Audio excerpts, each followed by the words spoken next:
তো তাহিরিকেও চ্যালেঞ্জ করলাম, শাইখ আহমদুল্লাহকে চ্যালেঞ্জ করা হয়েছে, সে যদি 3 পাসের সার্টিফিকেট দেখাইতে পারে। আরে বেটা 3 পাসের সার্টিফিকেট যদি দেখাইতে পারে, কামেল পাসের সার্টিফিকেট দেখাইতে পারে, আরে বলদ ওদেরই কথা বলবো না, উনি পড়েছেন কওমি মাদ্রাসায়। আরে বলদ, এটা তো তোর বোঝার দরকার যে উনি তো কওমি মাদ্রাসায় পড়াশোনা করেছেন এবং তিনি মদিনা ইউনিভার্সিটিতে তিনি পড়াশোনা করেছেন। তো ওনার যে সার্টিফিকেটের মান, বেটা তোমার 14 গোষ্ঠী ওনার সার্টিফিকেটের মানে পৌঁছাইতে পারবে না। বোঝা উচিত ছিল। তুমি যে বলো যে তোমার কামেল মাদ্রাসার সার্টিফিকেট, তারপরে দাওরা সার্টিফিকেট, ফাজলের সার্টিফিকেট, তো তোমার সার্টিফিকেট দেখাও, জাতির সামনে দেখাও। এনায়েতুল্লাহ আব্বাসী সাহেব বলেছিল না যে সে যদি একটা জালালাইন শরীফের কিংবা একটা তাফসীর কিতাবের যদি প্রথম খণ্ড যদি সে আরবি জের জবর ছাড়া এবারও সহকারে পড়তে পারে তাকে পুরস্কার দেওয়া হবে। কখনো কি পড়ে শোনাইছিল? শোনাও নাই। সুতরাং একটা কথা মনে রাখবা যে সার্টিফিকেট করো না, সার্টিফিকেটে জ্ঞান অর্জন হয় না। জ্ঞান অর্জন ইলম, এটাকে জেহেনে থাকতে হয়। ইলম ইসমাইল হোসেন সিরাজি বলেছিলেন যে সার্টিফিকেট দিয়ে জ্ঞান অর্জন হয় না। বুঝেছ? কিতাবাদের ইলম এটা জেহেনে থাকতে হয়। এটা আল্লাহ প্রদত্ত ইলম, যাদেরকে দান করে ওটা বিশ্বময় আল্লাহ তাকে সম্মানিত করে দেয়। কেন তুমি মুসলিম, তিরমিজি, আবু দাউদ, নাসাই, ইবনে মাজাহ, মিশকাত শরীফ পড়ো নাই? নবী আলাইহিস সালাতু ওয়াস সালাম বলেছেন যে আল্লাহ যাদেরকে ভালোবাসেন আল্লাহ তাআলা তাদেরকে ইলম আল্লাহ তাআলা দান করেন, এবং আল্লাহ সুবহানাহু ওয়া তাআলা যাদেরকে ভালোবাসেন তাদের জনপ্রিয়তা আল্লাহ তাআলা আকাশচুম্বী করে দেন। সুবহানাল্লাহ। হাদিসের মধ্যে স্পষ্ট রয়েছে যে তাদের জনপ্রিয়তা আকাশচুম্বী আল্লাহ তাআলা করে দেন। বোঝা উচিত ছিল। কি বলদের মতন কথা! আরে কই লেকতালি আর কই জুতার কালি। আমি আবারও রিপিট করছি, কোথায় লেকতালি, কোথায় জুতার কালি, কোথায় আগরতলা আর কোথায় উগারতলা? বোঝার দরকার। কই নবী আলাইহিস সালামের নবুয়তি নিয়া মত পার্থক্য হচ্ছে, দ্বন্দ্ব হচ্ছে, আর এখানে সার্টিফিকেট দেখাতে দেখা। ওই আমার এক বলদে করলো না, এক বলদে জলুদিয়া গাড়ের যৌনপল্লী সাহেব এক বলদে করলো না সার্টিফিকেট দেখা। তো সার্টিফিকেট দেখাই তুই কি চাকরি দিবে আমারে? এই জন্য বলছিলাম তুই তো আমার মসজিদের মুয়াজ্জিনেরও ক্ষমতা নাই, যোগ্যতা নাই, মুয়াজ্জিনেরও আমার মসজিদের যোগ্যতা নেই। কোনো কিছু হলে সার্টিফিকেট দেখাও, কোনো কিছু হলে আরবি ইবাদত করতে পারবে। আচ্ছা আমি যদি উল্টা বলি, বলদের গোষ্ঠী, আমি যদি উল্টা বলি যে আমার সামনে কেরাতের 8টা কেরাতের সুর আছে, এই সুরগুলো আমার সামনে দেখে, কারণ আমি তো কেরাত বিভাগের ছাত্র, আমি তো কোরআনিক সায়েন্সের ছাত্র। আমি বলদ সার্টিফিকেট দিয়ে কি ঘাস খাবি? এই সার্টিফিকেট দিয়া কি বলদ জান্নাতে যেতে পারবি? এই বলদ সার্টিফিকেট দিয়া কি পানি দিয়ে খাইবো? জনগণে পানি দিয়ে খাইবো বলদ? তাহলে আমি যদি চ্যালেঞ্জ করি যে আমার সামনে আইসা যদি 8টা কেরাতের সুর আছে, 8টা কেরাতের সুর আমার সামনে আইসা বলো, 8টা কেরাতের বেশি না, আমি 4টা সুর দিলাম, 4টা সুর আমার সামনে বলবি, 4টা সুরের চ্যালেঞ্জ গ্রহণ করো, 4টা সুর আমার কাছে বলবি, দেখি যে কার কতটুকু ঘেডাম আছে। তাকে আমার পক্ষ থেকে কমপক্ষে 50,000 টাকা আমি পুরস্কার দিব যে 4টা সুর আমার সাথে বলবো। 4টা সুরের পদ্ধতি কি, সুরের লাহান কি, কিভাবে মাকামাকা রাস্ট কিভাবে করতে হয়, মাকামাকা সবা, বায়াতি সুর কাকে বলে, এগুলো আমার সামনে আইসা ব্যক্ত করবি কিভাবে, এবং আমাকে গলার সুর দিয়ে টেনে টেনে বলতে হবে। বলদের গোষ্ঠী, এই বলদ তো দেখে দেখে কোরআন পড়তে পারে। তাহিরিকে ওইদিন দেখলাম দেখে দেখে কোরআন পড়তে পারতেছে না, দেখে দেখে একটা আয়াতের মধ্যে 4-5টা ভুল করে ফেলে, দেখে দেখে পড়তে পারে না, এবং কোথায় ওয়াকফ করলে আবার পড়াটাকে কোথা থেকে আবার রিটার্ন করতে হবে এইটার পদ্ধতি জানে না। হ্যাঁ আমার আছে শাইখ আহমদুল্লাহ সার্টিফিকেটটা মুড়ি খাইবা নাকি? সার্টিফিকেট দিয়ে মাদারে গিয়ে জিলাপি খাইবা, খিচুড়ি খাইবা? সার্টিফিকেট আরে কত সার্টিফিকেট ওয়ালা দেখলাম রে, হ্যাঁ কত সার্টিফিকেট ওয়ালা দেখলাম এই দেশের ভিতরে। ঘোড়ার ঘাস কাটে। চিন্তা করে কোনো কিছু হইলেই সার্টিফিকেট, কোনো কিছু হইলেই মানে চ্যালেঞ্জ। আচ্ছা চ্যালেঞ্জ দিয়া কি হবে? চ্যালেঞ্জ দিয়া এই পর্যন্ত নাস্তিক মুরতাদ যারা আছে, ইসলাম বিদ্বেষী যারা আছে, নবীকে গালি দেয়, আল্লাহকে কটূক্তি করে, এটা কি শিখতে পারছো তোমরা? একেবারে সার্টিফিকেট আমার সামনে যদি তাফসীর জালালাইন পড়তে পারে, এই করে দেবো সেই করে দেবো, হ্যাঁ সার্টিফিকেট দেখাইতে পারলে এই করবো সেই করবো, দেখাইলে কি করতে পারবা? এইগুলা কোনো বিষয় না, এইগুলা নিয়ে দিন কায়েম হবে না, এইগুলা নিয়ে রাষ্ট্রের মধ্যে কখনো সুশৃঙ্খলতা বয়ে আনবে না। এই জন্য আমাদেরকে ঐক্যবদ্ধ হওয়ার দরকার। এই ভেদাভেদগুলি ভুলে যান। আমরা বিভিন্ন মতভেদের পক্ষের লোক হতে পারি, মাসালাগত পার্থক্য থাকবে, এটা কিয়ামত পর্যন্ত। কিন্তু আমরা তো কেউ 5 ওয়াক্ত নামাজে তো 6 ওয়াক্ত বলি না, এবং আমরা তো কেউ 30 রোজা ফরজ, আমরা তো 32টা রোজা ফরজ বলি না। আমরা তো কখনো তো আরবি মহরম মাসকে আমরা কখনো জিলহজ মাস মনে করি না, আমরা তো কখনো শাওয়াল মাসকে রজব মাস মনে করি না। মৌলিক বিষয়গুলোতে আমরা এক আছি। তাহলে মাসালাগত বিষয় নিয়ে দ্বন্দ্ব করতে আলেমদেরকে কিভাবে কাদা ছোড়াছুড়ি, অপমান করা হচ্ছে, নামকে ব্যঙ্গ করা হচ্ছে, আমার নামকেও ব্যঙ্গ করে, করলে করুক, এদের জন্মটা যে কোথা থেকে এসেছে বেটা, আমার নামকে ব্যঙ্গ করার আগে আমার পরিচয়টা জেনে আসিস, আমি কার আওলাদ, আমি একজন অলির আওলাদ। কিন্তু তোদের মতন ভণ্ডামি হয় না আমাদের এলাকায়। আরে হে বক্স মিয়াজুর রহমাতুল্লাহ ওনার আওলাদ বেটা, তুমি আমার নাম কি ব্যঙ্গ করছো, মানে আল্লাহর অলির নামকে ব্যঙ্গ করছো। এই ভণ্ড, তোরা না বলে পীর আউলিয়ার ভক্ত, তো পীর আউলিয়ার ভক্ত হলে আমার নামের শেষে অলির লকব আছে, সেটাকে তোমরা ব্যঙ্গ করছো, তো সেটা কবিরা গুনাহ করছো। তো যেটা কবিরা গুনাহ সম্পর্কে তাদের ধারণা নেই, এরা কখনো সুন্নি হতে পারে না, এরা ভণ্ড সিন্নি, গরম সিন্নি। সুতরাং আমি বারবার বলি, এখনো সময় আছে, সংযত হও। আজ থেকে আর নয়, সবকিছু বাদ দিলাম, সবকিছু বাদ দিয়ে দাও। সুতরাং আজ থেকে সবকিছু বন্ধ। এরপরে যদি কোনো বন্ধ মাজার বাজারে আবার নতুন করে খোঁচা কাচা শুরু করো, তাহলে তো বুঝোই আজকে কিছু ভাষা কিছু সংযত রাইখা বললাম, এরপরে যে কই যাইব এরপরে টের ভাইবা। আমি আব্দুল কাইয়ুম মিয়াজ যারে ধরছি তারে কিন্তু ডক কইরা সাইজনা কইরা সারি নাই, ঠিক আছে? সুতরাং আজ থেকে বন্ধ, কোনো ওলামায়ে কেরামকে নিয়ে দ্বন্দ্ব নয়, দ্বন্দ্ব চাই না। আমরা ঐক্যবদ্ধ হয়ে একামত দ্বীনের মাঠে, দাওয়াতি তাবলীগি কাজের মাঠে, রাষ্ট্রীয় পর্যায়ে ইসলামকে যেন আমরা সবাই মিলে পৌঁছাতে পারে। আল্লাহ যেন আমাদের সকলকে তৌফিক দান করেন, আমিন। আর পরে ইতিমধ্যে শুনলাম যে শায়েখ আহমদুল্লাহ সাহেবের আস-সুন্নাহ ফাউন্ডেশন নিয়ে তুমি কথা বলছো। কেন কথা বলছো? তোমার জ্বলে নাকি? মানে আস-সুন্নাহ ফাউন্ডেশনে উনি ব্যবসা করতেছে, তো তুমি ফির ব্যবসা করো না? তুমি কি মুরিদানের বউ টেহা খাও না? মুরিদানের বউ টেহাও তো বিদেশ থেকে টেহাডি ফাড়া বেডি মসমুচ্চা টেহাডি আইনা আইনা খাসি মুরুগ মুরিগ আইনা আইনা দরবার আইনা দে। তো আস-সুন্নাহ ফাউন্ডেশন দিয়ে উনি জনগণের সেবা করছেন, অসহায়ের মানুষের পাশে দাঁড়াচ্ছেন। উনি তোমার মতন পীর ব্যবসা করে পেট পূজারি হচ্ছেন না। উনি পীর ব্যবসা করে উনি মানুষের কাছ থেকে, মুরিদানের কাছ থেকে টাকা হাতিয়ে নিচ্ছেন না। আরেকটা বিরতি দেখলাম, অনেকগুলি টাকা মাহফিলের মঞ্চ থেকে মনেশ্বরের মতো টাকাগুলি পকেটে ভরতেছো। কি ওইগুলোর সময় লজ্জা করে না? ও ওই সময় অন্যের বেলায় হারাম আর নিজের বেলায় আরাম, অন্যের বেলায় মাকরু মাকরু, নিজের বেলায় কুরু কুরু না। এগুলি বোঝার দরকার। আস-সুন্নাহ ফাউন্ডেশন দিকে নজর দিয়ে লাভ নাই। ওনার মতন ব্যক্তি যেইভাবে অসহায়ের পাশে, গরিবের পাশে দাঁড়াচ্ছেন, কত শত রিক্সা উনি উপহার দিয়েছেন, এবং পঞ্চগড়ে অসংখ্য পরিবারে গরু দিয়ে তাদেরকে স্বাবলম্বী করতে চাচ্ছেন। অসংখ্য পরিবারে তিনি বকরি দিয়েছেন তাদেরকে স্বাবলম্বী করার জন্য। অসংখ্য পরিবারকে তিনি আর্থিক অনুদান দিয়েছে তাদেরকে স্বাবলম্বী হওয়ার জন্য। উত্তরবঙ্গে গিয়ে খবর নাও মিয়া, উত্তরবঙ্গে নিয়ে, তুমি তো উত্তরবঙ্গে যাবা না, গত পরশুদিন দেখো তুমি পাবনা গেছো, ও তোমার জন্য ঠিক আছে, ওই পাবনা উপযুক্ত জায়গা। এটা আবার ঠিক আছে যে পাবনা, কারণ যার মাথার মধ্যে নাই কোনো মগনা, এ যাইতে পারে পাবনা, এটা পাবনা যাইতে পারে, এটা কোনো সমস্যা নাই। সুতরাং আস-সুন্নাহ ফাউন্ডেশনের বিরুদ্ধে কথা বলতে সাবধানে বলা উচিত। এবং আস-সুন্নাহ ফাউন্ডেশনের মধ্যে দেশে বিদেশে কতটুকু গ্রহণযোগ্যতা আছে, তিনি যেইভাবে জনগণের পাশে দাঁড়াচ্ছেন, অসহায়ের পাশে দাঁড়াচ্ছেন, ঠিক আছে, সেই পাশে দাঁড়াতে হলে তোমাকে কয়েকশো বছর বারবার জন্ম হয়ে আসতে হবে। সুতরাং আস-সুন্নাহ ফাউন্ডেশনের যে উন্নতি, তাদের যে কার্যকলাপ দেখে তোমার মনে হয় জ্বলে। তুমি বললা না যে আহমদুল্লাহর জ্বলে, শায়েখ পূজারীদের জ্বলে। আরে শায়েখ পূজারী না, যে কাজ করবে ওইটার অবদানকে যে অস্বীকার করবে মুনাফিক। আর অবদানকে স্বীকার করে নেওয়া, এটা আল্লাহর বিধান, নবী আলাইহিস সালামের তরিকা। তার অবদানকে তো অস্বীকার করা যায় না। আরে মাসালাকে তো একটা দ্বন্দ্ব থাকতে পারে, আপনার পক্ষে থাকলে আপনি দলিল দেন, ওনার পক্ষে থাকলে উনি দলিল দিবে। উনি পালায়া যায় নাই, উনি এই দেশেই আছে। উনি পালায়া যায় নাই, উনি এই দেশেই আছে। সুতরাং বোঝা উচিত, মানে উনারে খুঁজাইতেছে, মানে কুকুরের মতো কামড়াইতেছে, উনার পক্ষ থেকে একটা জবাব। উনি তো তোমার গ নেই না, 2 পয়সা দিয়া উনি তো গ নেই না, এই জন্য উনি মাথায় না। তো বুঝো না মিয়া, লজ্জা থাকার দরকার।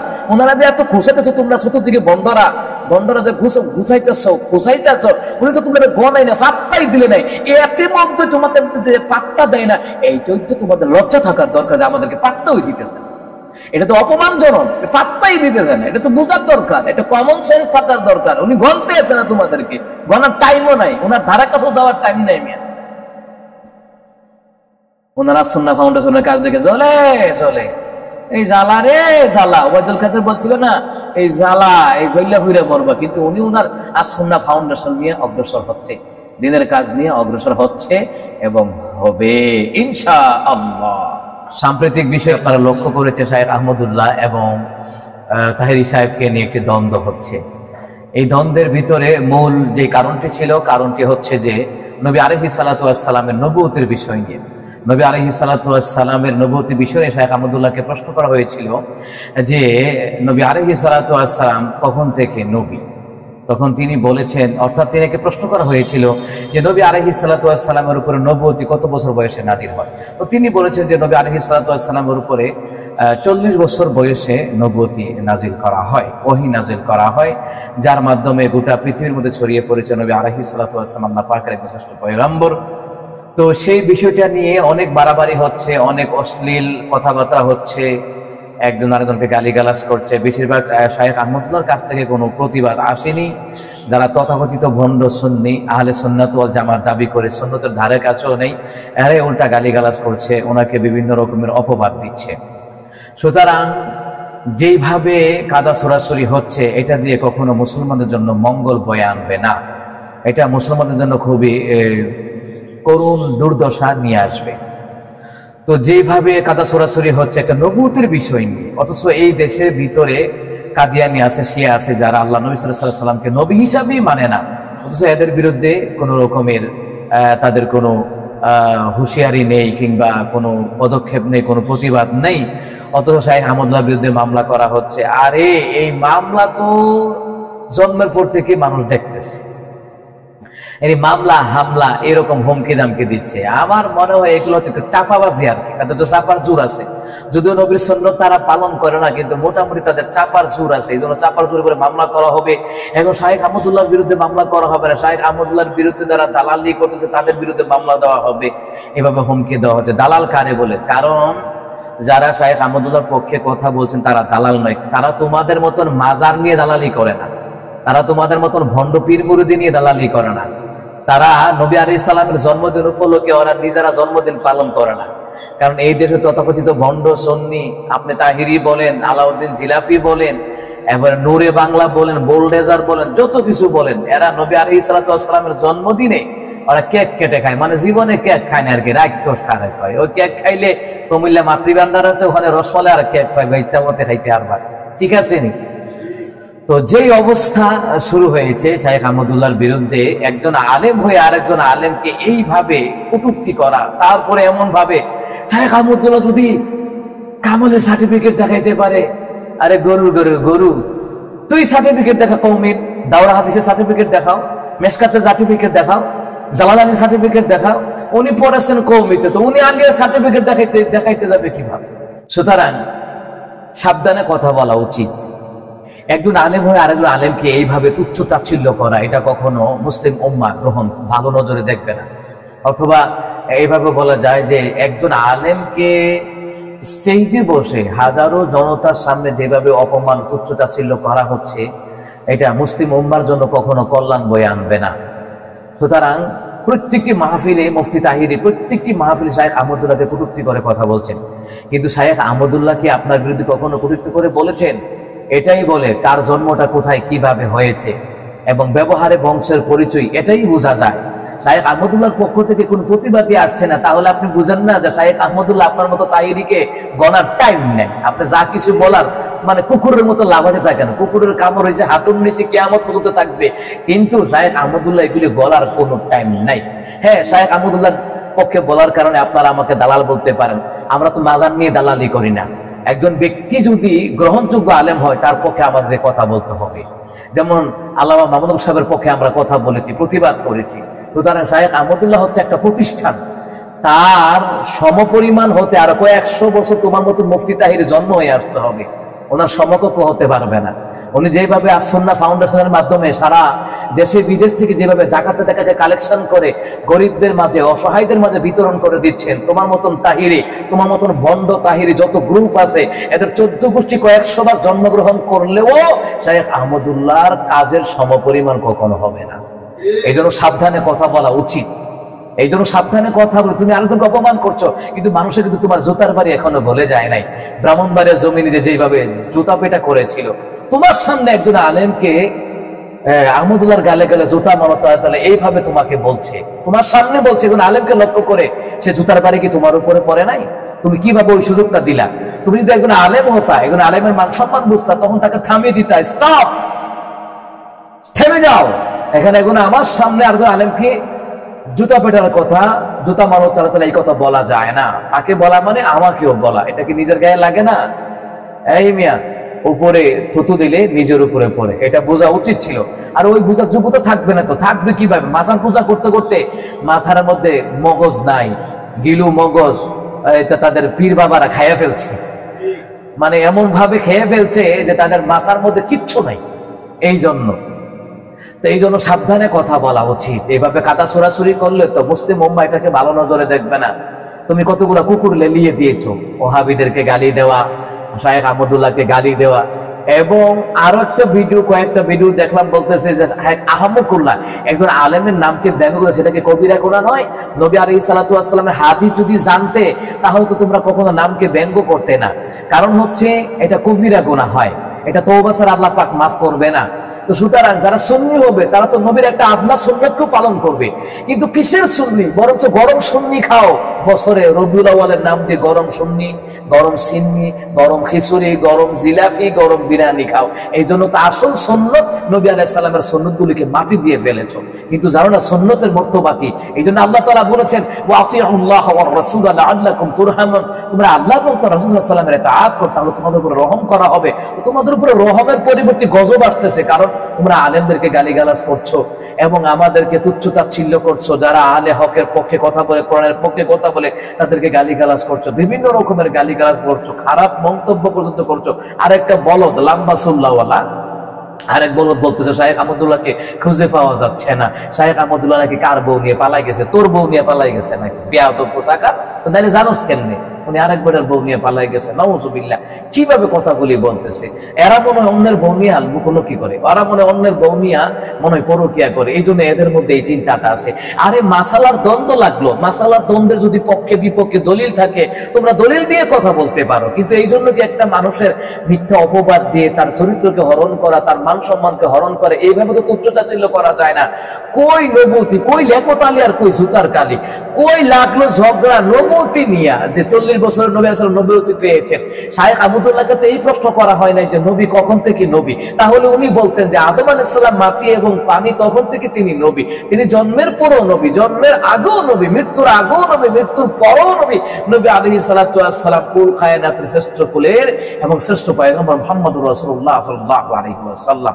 এই জন্য সুন্নি সুন্নি দাবি করলে হবে না তো, নবী আলাইহিস সালামের প্রত্যেকটি সুন্নতে পুঙ্খানুপুঙ্খানুভাবে মানতে হবে। ওই সুযোগ পাইলে মানবা, সুযোগ পাইলে মানতা না। জিলাপি খাওয়ার বেলা সুন্নত মানবা, আর যখন পাথরের আঘাত আসবে হক কথা বলার ক্ষেত্রে তখন নবী আলাইহিস সালামের সুন্নত মানবা না। এটার নাম সুন্নতের পরিচয় নয়। আবার মুফতি তাহেরি আরেকটা কথা বললো, আমরা তো এত কঠিন কঠিন কথা কও। ভাই সাহেব, তুমি কি কথা কও? তুমি কি এমন কথা কও যে তোমার পুলিশে ধরে না, রেবে ধরে না, তোমাকে গোয়েন্দা বিভাগে তালাশ করে না, তো তুমি এমন কি কথা কও? তোমরা তো মাজার ব্যবসা করে খাচ্ছ, বন্ডমন্ড পীরদের পাশে গোলামি করে করে খাচ্ছ। এই যে শায়েখ আহমদুল্লাহ পক্ষে একটা কথা বলার মতো তোমাদের সৎ সাহস নেই। তিনি যেইভাবে দিনের প্রতি অগ্রসর হচ্ছেন। এই দেশে আল্লামা সাঈদীকে জেলখানায় 13টি বছর বিনা অপরাধে তিনাকে তিলে তিলে তিলে তিলে দুনিয়া থেকে বিদায় করে দেওয়া হয়েছে। তারপরে খালেদ সাইফুল আইয়ুবী সাহেব হুজুর, তারপর হচ্ছে জুনায়েদ আল হাবিবী সাহেব হুজুর, তারপরে আল্লামা মামুনুল হক সাহেব হুজুর, এই যে বিনা কারণে জেল খাটলেন, একটা প্রতিবাদ করেছো কখনো? তাদের মুক্তির ব্যাপারে প্রতিবাদ তুলেছো? তুলো নাই। যদি তুলতা তখন দেখতে তো তোমার ঠিকানাটা কোথায় হতো? অবশ্যই তোমার ঠিকানাটা জেলখানার ভিতরে হতো। তুমি কি এমন হক কথা বলো? দুর্নীতির বিরুদ্ধে নাম নিয়ে কথা বলো, শাহরিয়া কবিরদের মতন, নিজুম মজুমদারের মতন তাদের বিরুদ্ধে কথা বলো না। নিজুম মজুমদার তো আবার birds of the same feather flock together, চুরু চুরু মাস্ত তো ভাই, ও তোমার তো আবার সোনাই সোহাগে একটু মিল আছে। এই জন্য নিজুম মজুমদার তোমার গলায় ফুল মিলিয়ে আলে হক ওলামায়ে কেরামদের বিরুদ্ধে কথা বলছে। তোমার বোঝা উচিত, বোঝা উচিত তোমাকে ব্যবহার করা হচ্ছে, তোমাকে আমের বড়ার মতন ব্যবহার করে লাচ্ছি দিয়ে ফেলে দিবে ডাস্টবিনে। বোঝা উচিত আলেমরা আমরা ঐক্যবদ্ধ হয়ে থাকতে হবে। যার যার মাসলাক একটা পার্থক্য থাকতে পারে, মাসালাগত পার্থক্য থাকতে পারে, আমাদের বিভিন্ন রকমের মাসালাগত পার্থক্য থাকতে পারে। এই জন্য আলেমরা বসে সমাধান করবে। সেখানে তৃতীয় পক্ষ যদি আসে তাহলে বুঝতে হবে যে অধপতন এসে গেছে, মুসলমানদের অধপতন এসে গেছে। তোমাদেরকে তৃতীয় পক্ষ নাস্তিকি তোমরা তোমাদেরকে ব্যবহার করছে, সেটা কি বোঝো না? সেটা কি বোঝা উচিত নয়? মাথার মধ্যে কি আছে? মাথার মধ্যে গোবর ছাড়া মনে হয় কিচ্ছু নাই। বোঝা উচিত ছিল। শায়েখ আহমদুল্লাহর বিরুদ্ধে তোমার যে কত বড় হিংসা, বিভিন্ন রকমের কুকুর বাহিনী লাগিয়ে দিছে। এটি কুত্তা বাহিনী আমি বলি আর কি, কুকুর বাহিনী লাগিয়ে দিয়েছ। না হলে ওরা যেভাবে শায়েখ আহমদুল্লাহকে নিয়ে তুচ্ছ চাছিল্য করা হচ্ছে, এবং শায়েখ আহমদুল্লাহর বিরুদ্ধে তোমার একটা প্রতিহিংসা হলে তোমাকে কাফের বলছিল। হ্যাঁ, তুমি বলছো আল্লাহর ধনকে নবীকে দিয়া আল্লাহ গেলেন গায়েব হয়ে, তো এটা তো তুমি অবশ্যই কাফের হয়ে গেছো। কোরআন অবমাননা করেছো, আল্লাহর আয়াতকে অবমাননা করেছো। আল্লাহ তাআলা বলেছেন আমি প্রথমও আছি শেষও আছি, আল্লাহ তাআলা সর্বত্র বিরাজমান। আল্লাহ সুবহানাহু ওয়া তাআলা কখনো গায়েব হননি। অর্থাৎ গায়েবের বিষয়ে আল্লাহ জানেন, কিন্তু আল্লাহ গায়েব হয়ে যান নাই। আল্লাহ কোনো জেলায়, কোনো ডিস্ট্রিক্টে, কোনো দেশে আল্লাহ পাক চলে যান নাই। আল্লাহ তো নবীকে আল্লাহ গেলেন গায়েব হয়ে, তো তুমি কাফের হয়ে গেছো। তওবা করো। এখনো তো তুমি জাতির সামনে তওবা করো নাই। তুমি শাহেদ আহমদুল্লাহকে আলটিমেটাম দিতে তওবা করার জন্য। আরে বেটা, তুমি আগে তওবা করো। 3 বছর আগে যেই কথা বলছিলে, তোমার তো সারা জীবন সাজদায় পড়ে তওবা করার দরকার। সারা জীবন তওবা করার দরকার তোমাকে। সারা জীবন নাকে খত দিয়ে তওবা করার দরকার যে আল্লাহ আমি ভুল করছি, যে আল্লাহ তাআলা যে আমি তো আল্লাহর নবীকে দিয়ে আল্লাহ গায়েব হয়ে গেল, আল্লাহ আমি তো চরম ভুল করছি। আগে তুমি এই আলটিমেটাম গ্রহণ করো, তুমি আগে তওবা করো আল্লাহর কাছে। আল্লাহ কখনো গায়েব হয়ে যায় না। এই জন্য কথাগুলি সাবধানে বলতে হবে। তাহলে বোঝা গেছে যে এখন নবুয়তের বিষয় নিয়ে একজন আলেমকে তুচ্ছ তাচ্ছিল্য করা মানে পরবর্তী বিষয় এগুলো হচ্ছে প্রতিহিংসামূলক। তুমি তার বিরুদ্ধে সবগুলো বিষোদ্ধার করছো। তোমার সাথে আরো যারা কুকুর বাহিনী আছে এইগুলা করছে, তাদের চরিত্রের ব্যাপারে আমাদের ধারণা আছে, জানা আছে, কোন কোন জায়গায় ধরা খাইছিল। এখন বেশি কথা বলতে চাই না, মানুষ আবার বলবে যে আলেম বা যাক, ওই কথা বলতে চাই না। যাদেরকে লেলিয়ে দিয়েছে এদের চরিত্রগুলি তালাশ করো, এটা কোথা থেকে উঠে এসেছে। সুতরাং এই জন্য সংযত হওয়ার দরকার, এখনো সময় আছে, সংযত হয়ে যাও। ভণ্ডামি মাথার পূজারি কত আল্লাহ ধনকে নবীকে দিয়া। এরপরে আবার আরো কত ভিডিওগুলি দেখলাম যে মসজিদের দরবার ভক্তের কাবাগর। তোর কোন গাঁজাখুরও তো এই কথা কয় না, কোন গাঁজাখুরও তো এই কথা বিশ্বাস করবে না। মসজিদের দরবার ভক্তের কাবাগর হয় কেমনে? মসজিদের দরবার শয়তানের কাবাগর, গাঞ্জাখুরের কাবাগর, মদখুরের কাবাগর, যেখানে নারী পুরুষ জিকিরের নামে লাসালাসি করে তাদের কাবাগর, শয়তানদের কাবাগর। সুতরাং এই বিষয়গুলো খেয়াল রাখার দরকার। মসজিদের দরবার কখনো কখনো ভক্তের কাবাগর হতে পারে না। কাবাগর একটাই, আল কাবাতুল মুশাররাফা, বাইতুল্লাহ, একমাত্র মুসলমানদের কাবাগর ওইটা। মসজিদের দরবার কাবাগর বানাচ্ছে। এই ভণ্ডামি করে তওবা করা দরকার। এখন তুমি যে শাহেখ আহমদের বিরুদ্ধে কত মামলার কথা বললা, হুমকি দামকি দিলা, আরে মিয়া বোঝার দরকার, তোমার বিরুদ্ধে মামলা দিলে 100 মামলা দেওয়া যাবে। স্টেজের মধ্যে নাচানাচি, এটা হচ্ছে মাহফিলের স্টেজকে অপমান করা জাতির সামনে, এটা নিয়ে একটা মামলা। তারপরে হচ্ছে আল্লাহ ধনকে নবীকে দিয়ে আল্লাহ গায়েব হয়ে গেল, এটা কোরআন অবমাননার দায়িত্ব আরেকটা মামলা দেওয়া যায়। মিয়া তোমার তো মামলার শুরু আছে শেষ নাই। একটা মামলা দিলে তো তোমার অস্তিত্ব ঠিক থাকবে না। সারা দেশের মানুষ যদি সর্বত্র প্রতিবাদ করে, সারা জীবন যে ভণ্ডামি করলা কিরকম। হ্যাঁ, এই স্টেজের মধ্যে লাফালাফি, জিকিরের নামে লাফালাফি, কোথায় পাইছো জিকিরের নামে? তোমরা কি ডায়াবেটিস রোগী নাকি? না কুকুরের মতো ফসা খাবার খাইয়া লাফালাফি শুরু করছো নাকি? হ্যাঁ, জিকিরের নামে লাফালাফি কোথায় পাইছো? জিকিরের নামে লাফালাফি কোনো কিতাবের নাই। জিকির করতে হবে শালীন ভাষায়, শালীন ভাবে করতে হবে, ভদ্রভাবে করতে হবে। জিকিরের তরিকা আছে, জিকিরের কতগুলো পদ্ধতি আছে। হ্যাঁ, দলিল দিয়ে থাকে আল্লাযীনা ইয়াযকুরুনাল্লাহা কিয়ামান ওয়া কুউদান ওয়া আলা জুনুবিহিম ওয়া ইয়াতাফাক্কারুন। তো এই আয়াতের তাফসীর কি জানেন? এই আয়াতের তাফসীর হলো যারা দাঁড়ায় জিকির করে, বসে জিকির করে, শুয়ে শুয়ে জিকির করে, তারা আল্লাহ তাআলার খাঁটি বান্দা বান্দি। কিন্তু দাঁড়ায় জিকিরের তাফসীর জানেন? তাফসীর ইবনে কাসির, তাফসীর জালালাইন, তাফসীরে মারিফুল কোরআন, ওই তাফসীর গ্রন্থের মধ্যে এসেছে আযান দেওয়ার পরে যারা নামাজের জন্য দাঁড়িয়ে যায় ওটার নাম দাঁড়ায় জিকির। তারপর হচ্ছে একটা মানুষ দাঁড়ায় নামাজ পড়তে পারতেছে না, লোকটা অসুস্থ, লোকটা আবার বসে বসে নামাজ আদায় করবে, এটার নাম বসে বসে জিকির। লোকটা দাঁড়ায়ও নামাজ পড়তে পারছে না, বসেও নামাজ পড়তে পারছে না, এমন অসুস্থ, লোকটা শুয়ে শুয়ে ইশারায় নামাজ আদায় করবে, এটার নাম শুয়ে শুয়ে জিকির। এই আয়াতের তাফসীর ব্যাখ্যা হচ্ছে এইটা। আর তোমরা আল্লাহ কইছে আল্লাহ যে রিয়াজ করুন, আল্লাহ কইছে নাচানাচি করতে হবে। ডায়াবেটিস রোগী আর কি ওগুলোর এই জন্য, হ্যাঁ, ডায়াবেটিস রোগী এই জন্য। সুতরাং এই জিকিরের নামেও যে ভণ্ডামি করেছো এটার ব্যাপারেও মামলা দেওয়া যায়। এরপরে বলেছো যারা আমাদেরকে মাজার পূজারি বলে, এরা জন্মের ঠিক নাই। এবার তোমাকে বিভিন্ন মাজারে দেখা গেছে সেজদা দিয়েছো, কদম বুসি করেছো, তাহলে বোঝা যায় তোমার নিজের জন্মের ঠিক নাই। তুমি নিজে মাজারে সেজদা না দিয়া, জিয়ারত করো তো অবশ্যই জায়েজ আছে, মাজারে সেজদা না দিয়া, মাজারে কদম বুসি না কইরা বেড়া হইলে তুমি সৎভাবে থাইকাই কথাটা কইতা। তুমি নিজেই যেহেতু ঠিক না, তো তোমার নিজের জন্মের ঠিক নাই। মানুষের জন্ম নিয়ে পরিচয় তো নিজের জন্মেরই ঠিক নাই, নিজের জন্ম পরিচয় কোথা থেকে এসেছে সেটাও বোঝা উচিত।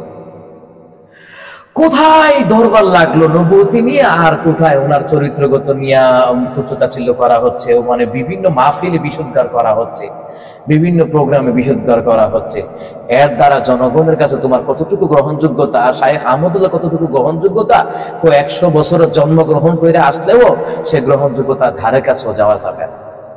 এই জন্য সাবধান হয়ে যাও, এখনো সময় আছে, নিজের ওয়েটটাকে ধরে রাখো, নিজের ওয়েটটাকে ধরে রাখো। জিকিরের নামে আর কত ভণ্ডামি, মাজার পুজোই তো বলে এটাকে, মাজারে গিয়ে সেজদা দিচ্ছে, মাজারে গিয়ে মানত করছে, নিজের বাপ মারে খাওয়ান দেয় না, মাজারে গিয়ে মানত করে, নিজের বাপ মারে খাওয়ান দেয় না, মাজারে গিয়ে খাসি দেয়, মহিষ দেয়, কুত্তাও দিস তোরা, কুত্তাও দিস, কুত্তাও মানতি করবা, কুত্তাও দিস, বাবাই খাইতো বিল্লা। এরপরকে বাবার অনেক ক্ষমতা, তো বাবার ক্ষমতা থাকলে মাজারে সেজদা দেয়, উষ্ঠা দিতারে না, বাবার যদি ক্ষমতাই থাকে একটা উষ্ঠা দিতারে না, বাবার না বলে ক্ষমতা।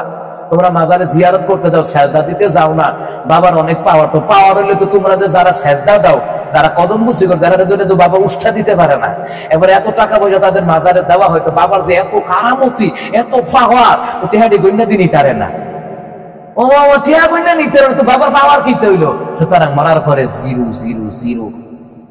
প্রতিটি মানুষের তার বুজুর্গি হচ্ছে নেক আমল নিয়ে কবরে যাওয়া, মুনকার নাকির ফেরেশতার সুষ্ঠু জবাব দেওয়া। ঠিক আছে, কবরে যে মঞ্জিল আছে, এক একটা মঞ্জিলের পর আরেকটা মঞ্জিল, সে মঞ্জিল থেকে নিরাপদের সাথে পার হয়, এটার নাম হয়েছে সফলতা, এটার নাম হয়েছে বুজুর্গি। আমি মাজার বানায় মোমবাতি ধরে লাল নিশা গুড়াইয়া দে, আমার সারিয়া দে, করমপুরে যাবো আমি, খেয়াল্লার দল তো ধরে রাখছে কারা গিয়ে কান্দা খাত গিয়া, কিন্তু ধরে রাখছে না, আমার সারিয়া দে, বাড়ির কাছে মসজিদে নামাজ পড়তে যাইতে না। কি ইমানদার রে, বাড়ির কাছে মসজিদ আজান দেওয়ার পরে মসজিদে যাইতে পারে না, হ্যাঁ মাজার জিয়ারতের জন্য দৌড়ায়, তো নামাজের লোকে দেখা নাই। আরে কবর জিয়ারত তারা করবে যারা 5 ওয়াক্ত নামাজি, যারা জিয়ারত করবে। সহিহ পদ্ধতিতে জিয়ারতের কথা আসে, কিন্তু জিয়ারতের নামে যে ভণ্ডামি ছিল এটার বিরুদ্ধে বলতে পারো না। এই যে ইদানিং তো শুনলাম মুফতি আলাউদ্দিন জিহাদিও জিকিরের নামে যে করে এটার বিরুদ্ধে বলতেছে। হ্যাঁ, আমি তাকে আলাউদ্দিন জিহাদিকে ধন্যবাদ জানাই, তিনি ভণ্ডদের জিকিরের বিরুদ্ধে বলতেছেন যে ভণ্ডামি করে, আটরশি, মাইজ ভান্ডার, কুতুববাগ, রাজারবাগ বিভিন্ন জায়গায় গিয়ে যে জিকিরের আমি ভণ্ডামি করছে, এটার বিরুদ্ধে এই আলাউদ্দিন জিহাদি প্রতিবাদ করছেন, তাকে ধন্যবাদ জানাই। হ্যাঁ, জিকিরের সুন্দর পদ্ধতি আছে, সুবহানাল্লাহ সুবহানাল্লাহ, আলহামদুলিল্লাহ আলহামদুলিল্লাহ, লা ইলাহা ইল্লাল্লাহ লা ইলাহা ইল্লাল্লাহ, কত সুন্দর জিকির করা যায়, সুন্নত পদ্ধতিতে সহিহ পদ্ধতিতে জিকির করা যায়। এখন আলাউদ্দিন জিহাদিকেও তো আবার অনেকে আবার বিভিন্ন রকমের ফতোয়া দিচ্ছে, সে কি আহলে হাদিস হয়ে গেল নাকি, নাকি জামাত হয়ে গেল নাকি, ওয়াহাবি হয়ে গেল নাকি, এসে তো তবু আলাউদ্দিন জিহাদি প্রতিবাদ করে যাচ্ছেন, তাকে এই দিক থেকে তাকে আমি ধন্যবাদ জানাই। কারণ বন্ড জিকিরের যে গুমর গুলো তিনি ফাঁস করছেন, আর আমি তো অনেক আগে থেকে বন্ড জিকিরকারীদের বিরুদ্ধে বলে আসছি, নারী পুরুষ নারীদের এরা কি জামাই নাই, এই বেডিয়াতে যে মাজারও যায় এরা কি জামাই নাই নাকি, না হ্যাঁ বেটার এই জামাই বানায় বয়ে রয়েছে।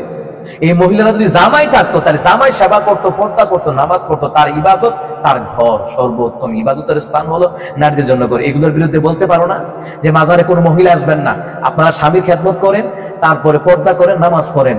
যদি জিয়ারতে আসতে হয় পুরুষ আর আসবে, আর যারা নামাজ পড়ে না এরা জিয়ারতে এসে কি করবো, ও খিচুড়ি গাইতে আইবো, রাতের 12টার পরে যে খিচুড়ি দিই, খিচুড়ি খাবার জন্য আইবো না।